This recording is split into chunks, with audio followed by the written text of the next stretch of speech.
often talked about advances in public management as being data-driven. Try to have as much data on things, bring data to the fore as we're dealing with policy questions. And we're data guys. We presented some data, so we're not anti-data.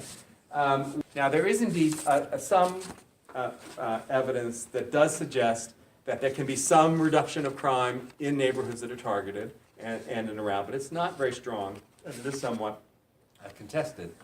But what's beyond this a little bit, which we're also finding, of course, is these kinds of targeting in these neighborhoods is a source of distress and burden and an erosion of trust into these neighborhoods that may have long-lasting effects. So even if you're targeting these neighborhoods with some minor positive effects in immediate terms of crime, although it's a question that's again questionable, there is a lot of concern that this has long-term effects in the neighborhood. So if you look at the politics that are driven by this, you're certainly saying to a neighborhood or a community, and these are mostly poor black and brown neighborhoods, that the neighborhoods themselves are suspect and subject of enhanced surveillance.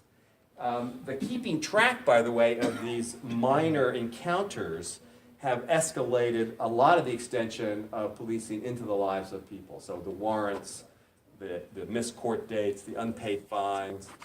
I noticed, by the way, in this issue of PAR is a review of a very powerful book, Down, Out, and Under Arrest, which is that, along with Alice Goffman's On the Run, are very good ethnographies of what it's like to be in surveilled communities, right? And I highly recommend them both.